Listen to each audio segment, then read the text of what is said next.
France 24, LCP, Public Sénat présente.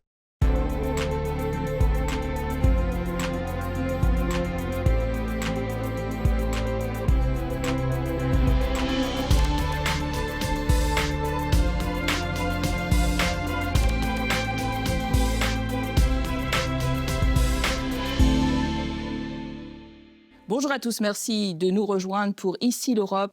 Après le sommet de Paris consacré à la défense de l'Ukraine à travers une coalition des volontaires, nous avons le plaisir de recevoir l'un des participants à ce sommet, Alexander Stubb. Bonjour. Bonjour. Vous êtes le président de Finlande, un pays nordique de 5 600 000 habitants qui a rejoint l'OTAN il y a 2 ans en raison de la guerre en Ukraine, bien sûr, qui lui a rappelé cruellement qu'il partageait 1300 km de frontières avec la Russie. Alors, ce pays est membre de l'Union européenne depuis 1995 et le seul pays nordique à avoir adopté l'euro. Je rappelle, Monsieur Stubb, que vous avez occupé de nombreux postes européens et nationaux, y compris Premier ministre de Finlande, avec un attachement toujours au libre-échange et à l'orthodoxie budgétaire. On verra s'ils sont toujours d'actualité à travers cette interview.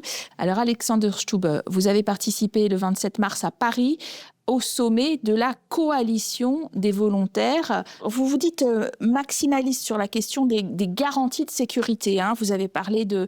alors on parle de forces de réassurance européenne qu'on devrait fournir donc, dans le cadre d'un cessez-le-feu.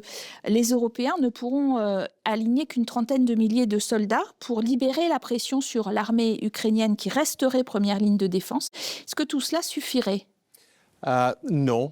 Et à mon avis, c'est l'Ukraine qui vraiment a le militaire qui est le plus moderne, beaucoup d'expérience, et c'est 400 000 soldats. Donc, si on peut donner une vingtaine ou 30 000, ça va aider un peu, mais c'est pas pour aller dans la première ligne, donc c'est pour aider un peu. On peut faire beaucoup d'éducation, de questions comme ça, mais pour... Je crois qu'on a un focus trop sur les troupes maintenant. Il y a beaucoup d'autres choses qu'on peut faire. Par exemple, l'intelligence, comment protéger la situation dans l'air, dans la mer. Ce n'est pas une question de soldats. Soldats, c'est plutôt, à mon avis, symbolique. Alors la Finlande, je le rappelle quand même, historiquement, a dû céder 10% de son territoire à l'issue de la guerre d'hiver entre novembre 39 et mars 40 à la Russie. Vous suivez particulièrement ce dénouement sur la guerre en Ukraine avec une attention particulière. Les États-Unis de Donald Trump, est-ce qu'ils ne mettent pas un maximum de pression sur l'Ukraine pour qu'elle accepte des concessions territoriales ? Je crois qu'il faut faire le maximum de pression sur la Russie. Parce qu'on a fait... Pour l'identité d'un État, il y a 3 questions. La première, c'est l'indépendance. Le deuxième, c'est la souveraineté. Et le troisième, c'est l'intégrité territoriale. Donc, la Finlande, vous avez bien donné l'exemple de guerre d'hiver. Il y a beaucoup de bons bouquins français écrits sur cette époque. On a maintenu notre indépendance, le seul pays qui a une frontière avec la Russie et l'Union soviétique. Mais on a perdu notre souveraineté de décider si on peut être européen ou dans les institutions européennes. Et troisièmement, on a perdu 10% de notre territoire, y compris la ville où mon père et mes grands-pères sont nés. Donc maintenant, il faut continuer à pousser la pression maximum sur la Russie. Et j'espère que nous, les Européens, peuvent convaincre les Américains qu'il faut faire la même chose. Parce qu'un cessez-le-feu partiel en mer Noire, sur les infrastructures civiles, etc., ça vous paraît suffisant? Il faut aboutir au cessez-le-feu complet de 30 jours? Oui, complet. C'est la seule possibilité. Et ce qui est intéressant de voir, les Ukrainiens voudraient un cessez-le-feu complet. Les Européens voudraient bien un cessez-le-feu complet. Les Américains veulent un cessez-le-feu complet. Mais qu'est-ce que fait les Russes? On donne un cessez-le-feu partiel. En plus, on demande les autres conditions. C'est un typique stratégie de négociation par Poutine. C'est normal. C'est exactement ce que Poutine fait. Donc, il ne veut pas paix, il ne veut pas cesser de feu. En tant que président finlandais, vous avez régulièrement, aujourd'hui encore d'ailleurs, exhorté les pays de l'UE à intensifier la pression sur Moscou en renforçant les sanctions et notamment en saisissant les avoirs russes gelés. Certains pays européens sont très réticents au motif que ça bouleverserait l'ordre économique mondial. Qu'est-ce que vous répondez ? Première chose, c'est de dire qu'il faut vraiment pousser au maximum. Le premier est de continuer avec des sanctions. On ne peut pas parler de laisser des sanctions comme ça. Et le deuxième, c'est le système financier. Et il faut utiliser tous les moyens qu'on a maintenant parce que la seule chose que Poutine comprend, c'est le pouvoir. Si on est faible, il va l'utiliser. Alors, je rappelais que vous avez adhéré, la Finlande, à l'OTAN il y a 2 ans. Les Occidentaux sont d'ailleurs divisés sur la question de l'adhésion de l'Ukraine à l'OTAN. Les États-Unis de Donald Trump ont dit qu'ils n'en voulaient plus. Certains disent au contraire qu'une adhésion automatique en cas de rupture finalement d'un accord de paix, ça serait la meilleure des garanties, le fameux backstop américain. Oui. Bon, il y a 2 choses. Le premier, il faut donner un pas, une vision, une stratégie européenne pour l'Ukraine. Donc, l'accession dans l'Union européenne est très important. Là montre que l'Ukraine est un pays européen, pas une vassale russe. Le deuxième, moi je voudrais bien personnellement voir l'Ukraine dans l'OTAN un jour. Mais si on trouve un compromis maintenant, c'est de donner une possibilité pour l'Ukraine d'être dans l'OTAN si les Russes font une violation de la paix. Quand vous dites dans l'Union européenne, alors il faut accélérer, vous dites leur adhésion, et ça donnerait aussi des garanties de sécurité ? Ça donne aussi des garanties de sécurité un peu différentes.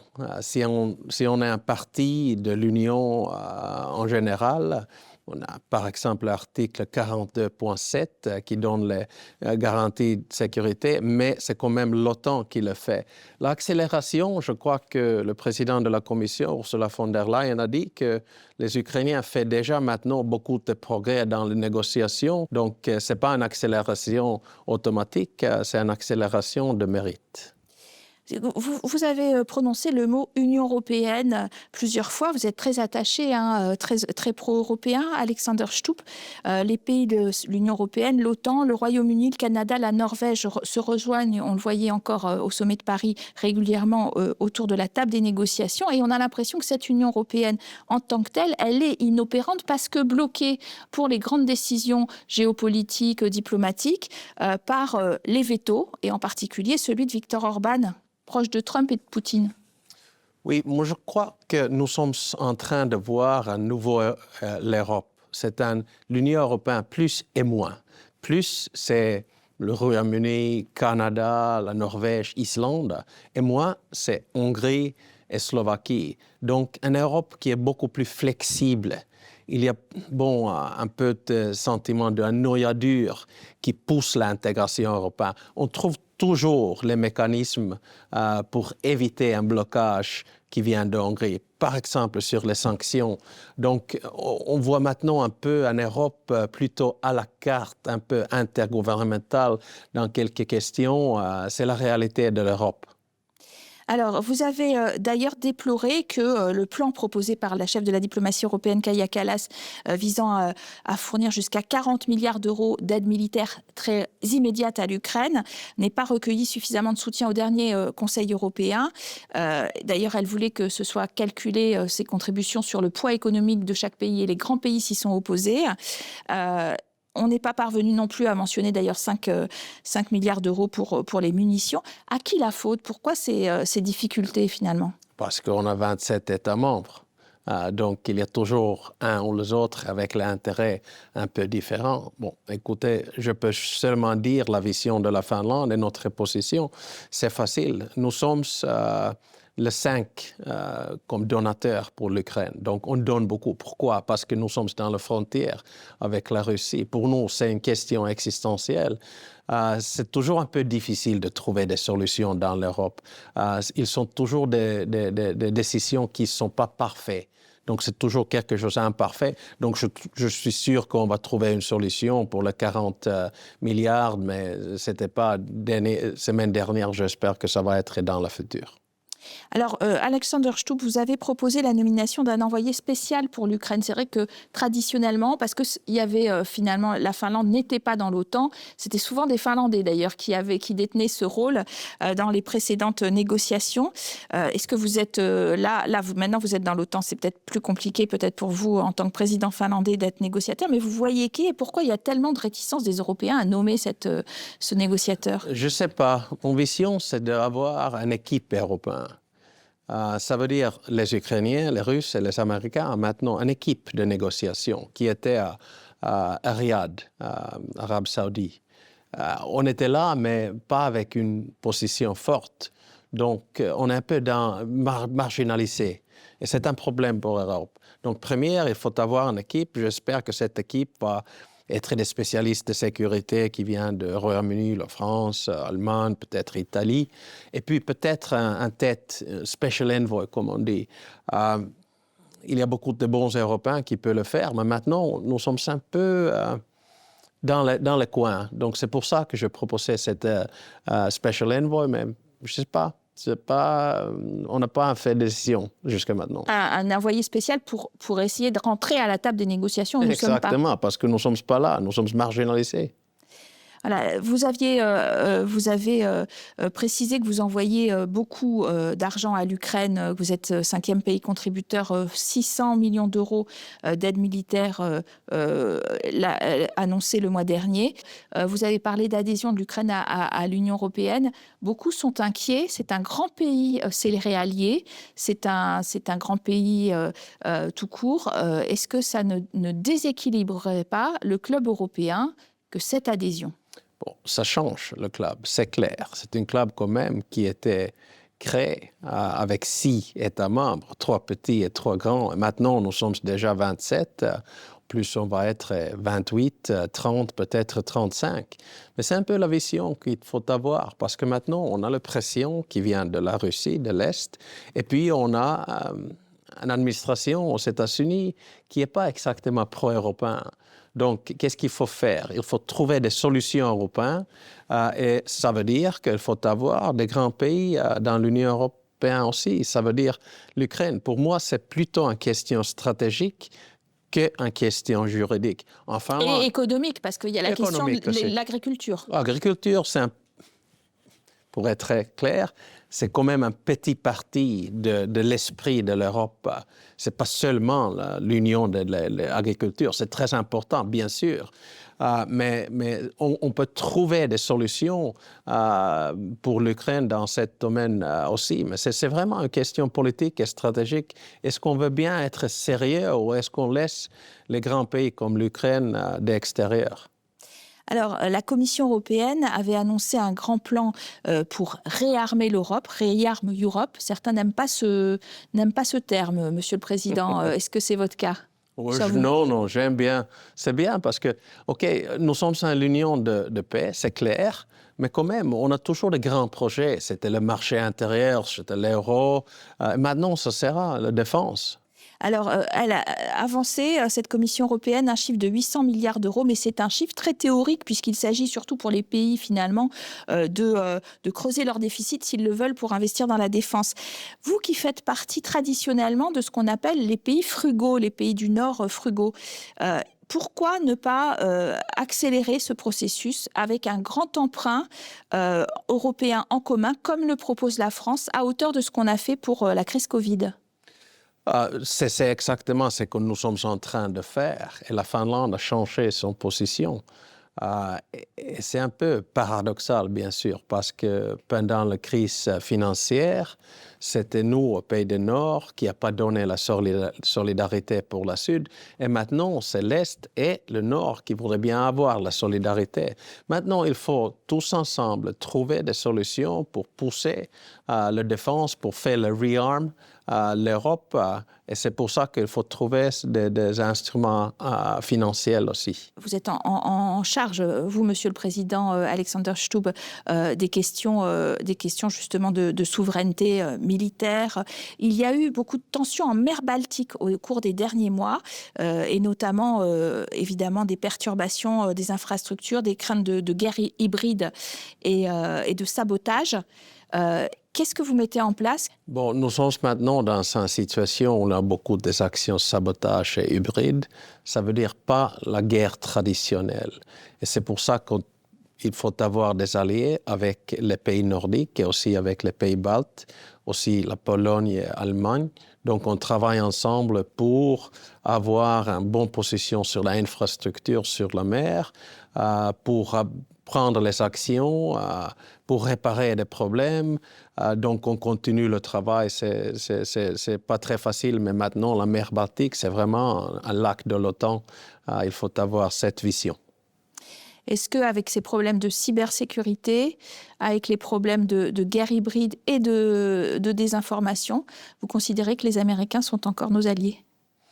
J'espère que oui. Ça sera très important de continuer notre dialogue avec l'administration américaine. Et par exemple, le président français, Emmanuel Macron, fait un très bon travail. Il faut continuer de convaincre les Américains que l'Europe, c'est dans l'intérêt des États-Unis. Ce n'est pas une situation facile maintenant, mais on continue de travailler avec les Américains. Guerre commerciale lancée par Donald Trump qui annonce des droits de douane supplémentaires dans beaucoup de secteurs qui risquent d'impacter beaucoup les Européens. Comment y réagir? Certains pensent même et avancent qu'il s'agit d'un plan pour bouleverser l'économie mondiale et permettre la dévaluation compétitive du dollar sous la menace en quelque sorte. Peut-être c'est la vision du président de Donald Trump. Moi, je suis un peu dans l'autre côté. Moi, je voudrais bien avoir plus de libre-échange mondial. Je crois que c'est très important de savoir que l'Union européenne a le pouvoir exclusif sur le commerce et les questions de compétition. Je crois que si Donald Trump pousse pour les tarifs, l'Europe va répondre. Et elle va répondre avec un risque de récession? Il faut voir. Ce n'est pas certain maintenant. Donc, il y a des négociations qui continuent avec le commissaire Šefčovič et les autres. Merci à vous. Merci Alexander Stubb d'avoir été notre invité aujourd'hui. Merci à vous de nous avoir suivis. À suivre un débat sur Huawei, un scandale au Parlement européen. C'est d'ailleurs là que nous allons pour en débattre avec des eurodéputés.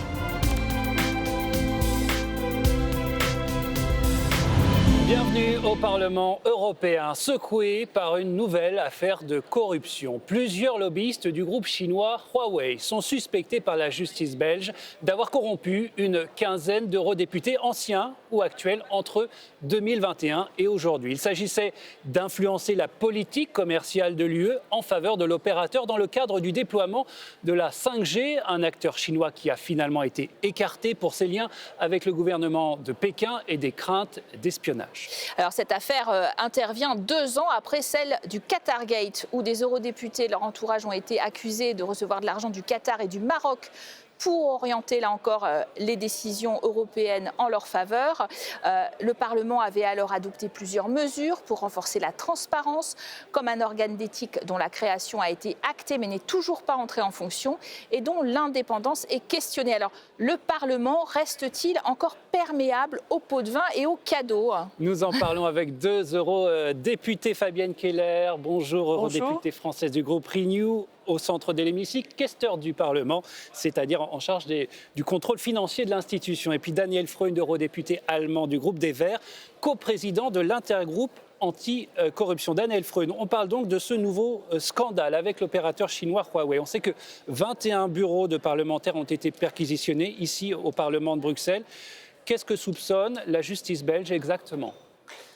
Il y a à nouveau la question de la corruption des députés à la charge de la justice belge.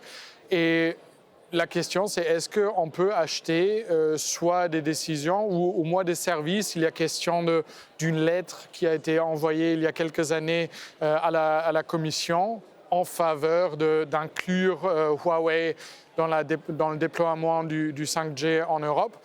Et moi, je trouve que ça devient trop souvent. Le Parlement reste en risque de cette corruption. On a changé quelques règles après Qatargate, mais ça reste mal renforcé. Et comme vous avez dit dans l'introduction, surtout le contrôle indépendant qu'on avait souhaité, c'était ça la principale réforme après Qatargate, ça ne fonctionne toujours pas, ça n'a toujours pas commencé à travailler. Alors sur le fond de ce nouveau scandale, Madame Keller, on parle de voyages, cadeaux, repas, billets pour des matchs de foot d'une valeur supérieure à celle autorisée de 150 €. C'est de la corruption assez basique. On parle aussi d'achat d'abonnements. Comment est-ce que c'est encore possible ? Alors, c'est tout à fait regrettable. C'est d'ailleurs la justice qui doit faire son travail. C'est complètement en infraction avec les règles que nous avons renforcées, vous le rappeliez, après le Qatargate. Nous avons ce registre de transparence où toutes les personnes qui rentrent en contact avec les députés doivent s'inscrire et donner des informations, justement en transparence, pour expliquer pourquoi ils sont au contact des députés. Nous-mêmes, l'ensemble des députés sont obligés de déclarer tous les cadeaux, tous les avantages divers. Visiblement, ils n'ont pas fait l'objet de déclaration. Les éléments les personnes qui ont pu bénéficier des avantages que vous avez décrits, puisque c'est interdit, tout cadeau supérieur à 150 € est interdit. Et puis surtout, on signe un engagement d'éthique, c'est-à-dire nous sommes au service de l'Europe et de nos convictions, mais dans la protection de l'intérêt général des Européens. Donc l'infraction la plus grave, j'ai envie de dire, elle est éthique. Et ça, c'est l'enjeu de l'organe d'éthique qui a du mal à voir le jour parce qu'une partie du Parlement européen n'y est pas favorable. On va y revenir. Daniel Freund, on estime qu'il y a environ 50 000 personnes qui font du lobbying ici auprès de l'Union européenne. On parle de 12 500 organisations constituées, enregistrées. Il y a un nombre équivalent de fonctionnaires européens, à peu près 50 000 à Bruxelles. Le rapport de force n'est-il pas déséquilibré? Vous, en tant que député, vous êtes assailli tous les jours de ces demandes de lobby? La démocratie a besoin de lobbyistes. Ça, il faut être très clair. On est 720 eurodéputés. On ne peut pas faire la législation, on ne peut pas réglementer l'économie européenne sans avoir les idées, les positions de tout le monde qui est concerné. Ça concerne les entreprises, les ONG, les syndicats, les universitaires. Tous les experts qui connaissent la question doivent quand même avoir la possibilité d'être entendus, de donner leur avis. Pour moi, après, c'est clair, ça devrait être un échange d'arguments. Ça ne devrait pas être plus que ça. Et évidemment, on a déjà parlé de cadeaux, de repas et tout ça. Aujourd'hui, tout ça, c'est légal. Et moi, je trouve quand ça devient voyage de luxe, par exemple, il y a des députés qui se font inviter aux Maldives ou ailleurs. Quand c'est Et ça, c'est autorisé? C'est autorisé, il faut déclarer. Mais c'est autorisé d'accepter des invitations. Et aussi, aujourd'hui, ça reste encore légal de se faire payer, d'être député, mais d'avoir des revenus annexes inclus par des organisations qui en même temps font du lobbying. C'est plusieurs députés... C'est le problème du consulting, justement, du fait qu'il y a l'autorisation du cumul de, non pas des mandats, mais des jobs aussi. Absolument. Alors moi, je dois dire que j'étais surprise en arrivant au Parlement européen parce qu'il y a plusieurs cultures. Et la culture plus nordique, c'est d'accepter le cumul des activités, ce qui est étonnant, parce que quand on est député européen, on est censé se consacrer à 100%, voire à 200% à son mandat. Donc c'est curieux d'utiliser une partie de son énergie pour autre chose. Quant aux voyages, on est quand même obligé de les déclarer. Il faut qu'ils aient un sens par rapport à la mission du député. Et là, on compte sur la transparence, en fait, sur l'effet de retour des gens qui vont lire que vous baladez aux Maldives avec un maillot de bain. Mais c'est permis. Ça, c'est difficile. C'est permis. Non, c'est pas... Enfin, moi, je considère... Après, c'est l'appréciation de chacun. Moi, je considère que c'est pas du tout... Ça ne s'inscrit absolument pas dans le cadre d'un mandat. D'ailleurs, ma délégation et mon groupe, on signe des engagements, et je crois que chez les Verts, c'est le cas aussi, complémentaires aux règles formelles. Donc, les règles ne sont pas suffisantes. Oui, vous avez raison. Sur certains points, elles pourraient être renforcées sur le non-cumul que Daniel vient d'évoquer, sur l'organe d'éthique indépendant. C'est très important. Nul n'a rien à craindre d'un contrôle, sauf des tracasseries administratives. Mais bon, il faut l'accepter, c'est la contrepartie de notre engagement politique. Nul n'a à craindre d'un tel organisme s'il n'a rien fait de mal. Donc je ne comprends pas ce qui se passe au sein du Parlement avec des groupes qui ne sont pas favorables à cet organe d'équipe qui serait à l'échelle européenne. Enfin, je voudrais dire quelque chose qui me tient à cœur, c'est que les lobbies ne peuvent pas résumer quand même toute la réalité à l'extérieur. Moi, j'ai un sujet de politique qui me passionne, qui sont les familles monoparentales.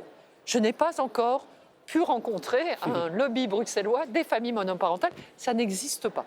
C'est-à-dire qu'il y a... le goût de lobbying est imparfait en ce qui concerne... Les lobbying n'assurent pas une représentation complète des défis, des enjeux de l'Europe dans sa diversité, défense, économie, vie familiale et sociale, relations internationales, etc. Donc il nous faut aussi faire un travail complémentaire qui est d'aller chercher les infos dans les domaines où elles ne font pas l'objet d'un lobbying actif. Alors Daniel Freund, on va revenir sur les nouvelles règles qu'on pourrait mettre en place, mais d'abord encore un mot sur cette affaire. Les lobbyistes de Huawei sont interdits désormais d'entrer au Parlement européen depuis cette affaire.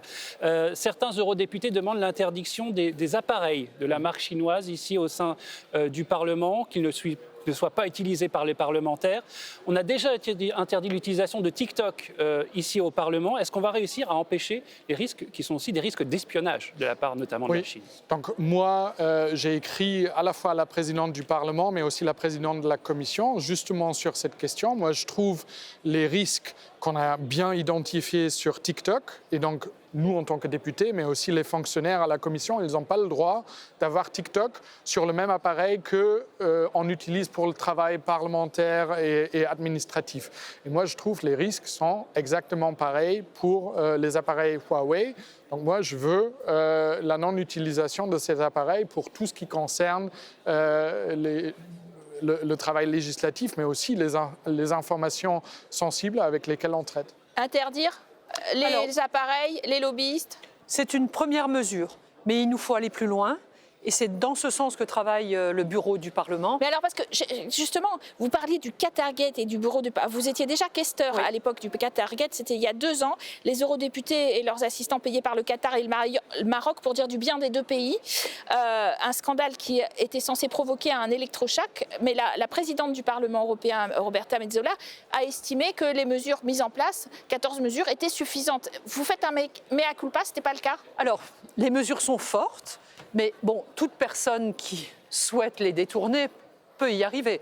Donc la question, c'est à la fois d'avoir des mesures, puis d'avoir des dispositifs d'alerte en cas de prise de décision qui peut sembler curieuse ou de présence de lobbyistes étranges ou de discours qui sont... il faut aussi être sans cesse en alerte.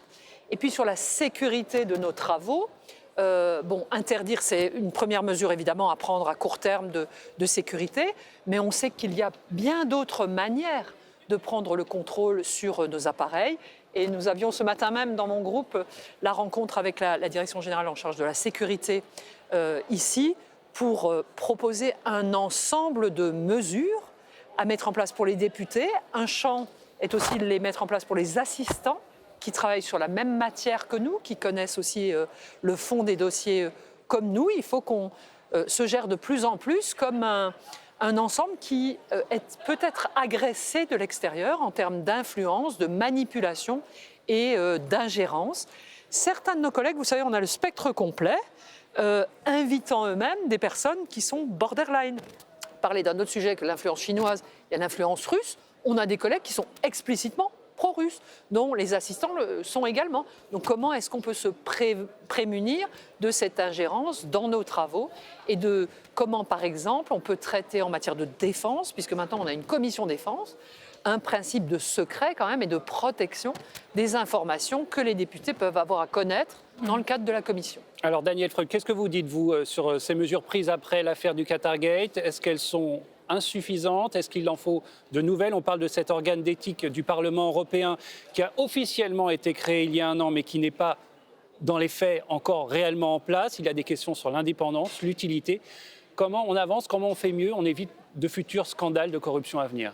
Donc là-dessus, il faut être très très clair. C'est les conservateurs dans ce Parlement, le PPE, qui bloquent partout que cet organe ait même une première réunion. C'est à eux de convoquer parce que la présidente du PPE a nommé un vice-président du PPE qui est en charge de cet organe. C'est à lui de convoquer la première réunion. Il ne le fait pas. On a déjà signé en mai dernier. Ça fait presque 1 an. Il ne convoque pas la première réunion. Quels sont les arguments? Pourquoi? ils veulent pas. Roberta Metsola, la présidente et PPE elle-même, précisons peut-être. Et ils ne veulent pas de cet organe. Ils ont tout essayé la dernière législature de ne pas l'avoir. Ils ont voté contre. Maintenant, avec l'extrême droite, ils ont la majorité dans ce Parlement. Donc maintenant, ils utilisent. Ils ne convainquent pas la Réunion. Ils ont déjà interdit en fait au Parlement de payer sa part de cet organe. Et en même temps, les quelques réformes qu'on a pu faire suite au Qatargate, ils essaient en fait de vider ces réformes. Par exemple, on a interdit aux députés d'avoir des revenus annexes en lobbying. Mais qu'est-ce que ça veut dire précisément? Maintenant, ils font l'argument d'être par exemple président d'un organisme qui est dans le registre du lobbying en Allemagne, dans le registre du lobbying de l'Union européenne. Être président d'une telle organisation, ça, c'est pas du lobbying. Moi, je trouve ça me rend vraiment furieux. Pourquoi la droite bloque-t-elle Et c'est vrai d'ailleurs dans le détail aussi la publication du rendez-vous des députés, la transparence absolue, un organe d'éthique indépendant qui serait peut-être même multi-institutionnel. À votre avis, pourquoi est-ce qu'il y a cette offensive qui correspond d'ailleurs à une grande offensive de la droite pour la simplification et on ne veut pas trop de paperasse? Vous avez parlé de la paperasse. Je ne comprends pas. Je redis que nul n'a à craindre s'il n'a rien à se reprocher de cette transparence. Effectivement, comme le dit Daniel, le PPE a refusé de voter la petite subvention que donne le financement que donne le Parlement européen en commission des budgets, avec une explication assez surréaliste, en gros, qui disait on est d'accord sur le principe, mais pas comme ça, avec l'appui des groupes d'extrême droite. Cette majorité extrêmement dangereuse dont le PPE use parfois. Et puis en bureau, avec mon collègue vert Nicu Stefanuta, nous avons soulevé le point. La présidente nous a assuré qu'elle prendrait en compte. Enfin, nous continuons, le combat continue, parce que je crois que c'est l'honneur du Parlement européen d'accepter d'être contrôlé par un organe d'éthique. Quant à la publication des rendez-vous, elle est obligatoire. Vous pouvez la vérifier, c'est sur le site. L'idée, là aussi, c'est que la transparence fonctionne, c'est-à-dire que les gens qui sont vus avec des lobbyistes et qui ne déclarent pas, ils sont en infraction. Il y a des sanctions ? Il y a des sanctions qui sont prévues, oui, en cas de non-publication. Cette obligation de publication est assez récente, donc il n'y a pas eu de mise en œuvre significative, il n'y a pas de jurisprudence complète, mais il y a des sanctions. Et effectivement, il faut qu'on avance pour assurer la confiance de nos concitoyens. Nous portons leur mandat, il faut qu'ils puissent avoir confiance en nous. Est-ce que cette nouvelle affaire Huawei est en train de provoquer un second électrochoc où ça ne bouge pas finalement? Vous ne voyez pas tellement l'ambiance changer au Parlement?